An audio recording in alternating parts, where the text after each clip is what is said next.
దైవ మర్మములు. సహోదరుడు భక్తి సింగ్ గారి అనుభవంలో దేవుడు ఆయనకు బయలుపరిచిన దైవ మర్మములు. నవంబర్ 28. సమాధానపరచువారు ధన్యులు, వారు దేవుని కుమారులు అనబడుదురు. మత్తయి సువార్త 5వ అధ్యాయము 9వ వచనం. స్వాభావికముగా మనమందరము దేవుని శత్రువులమే. మనం తిరిగి జన్మించినప్పుడు దేవుని బిడ్డలమైతిమి. లోకస్తులు దేవునికి మనకు కూడా శత్రువులైనారు. నీవు తిరిగి జన్మించగా సమాధానపరచువాడవగుదువు. నీ ద్వారా దేవుని శత్రువులు ఆయన మిత్రులగుదురు. దేవుని బిడ్డవైనందువలన ఈ పరిచర్య నీకొక ఆధిక్యతగా ఇవ్వబడి ఉన్నది.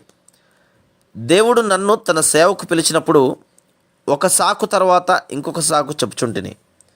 నా ఉద్యోగము ద్వారా, డబ్బు ద్వారా ఆయనను సేవించగలను అనుచు 2 సంవత్సరముల పర్యంతము ఈ విధంగా పోరాడుచుంటిని. నా డబ్బు అంతయు నీకే ఇచ్చివేయుదును అని ప్రమాణం చేయుచున్నాను. నేను ఉపయోగించుకున్నటకు కానీ, నా అవసరతల కొరకు కానీ ఆ డబ్బు నాకు వద్దు. నీవే అంతయును తీసుకునము.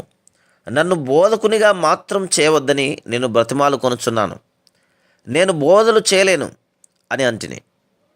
నీ డబ్బు నాకు అవసరం లేదు, నాకు నీవే కావలను అని దేవుడు అనెను. చిట్ట చివరకు 1932వ సంవత్సరం ఏప్రిల్ మాసమందు ఆయనకు లోబడి తిని, దేవునికి స్తోత్రము, ఈ దినము నా జీవితమును నీకు సమర్పించుకొనుచున్నాను. నా కొరకు ఏదియు దాచుకొనక అంతయు నీకే ఇచ్చివేదును. ఎక్కడికైనాను పంపించుము, ఎక్కడైనా ఎంతకాలమైనను ఉంచుము. ప్రభువా, నన్ను నీకు సమర్పించుకొనుచున్నానని చెప్తిని. నన్ను వెంబడించుము, నన్ను వెంబడించుము అని దేవుడు నీతో మాట్లాడుచున్నాడా? ఆయనతో ఈ విధంగా వాదించుచున్నావా? తప్పక వెంబడించదను, కానీ కొన్ని సంవత్సరములు గడిచినచో నా బిడ్డలందరికీ వివాహములు జరిగిపోవును అని చెప్తున్నావా? మనం దేవునికి లోబడకుండానట్లు అపవాది ఎన్ని ప్రయత్నములైనను చేయును. భూదిగంతములకు దేవుడు నిన్ను పంపినను ఆయనకు లోబడుటకు ఆయన నీకు సహాయము చేయునుగాక. మనుష్యరీతిగా నీకేమైనను యోగ్యతలు కలవా? లేవా ఆయన తలంచకుము. ఆయనకు లోబడుటకు ఇష్టపడిన ఎడల మనలో ఎట్టివారినైనను దేవుడు ఉపయోగించుకొనగలడు. అయితే నిన్ను బలవంత పెట్టాడు.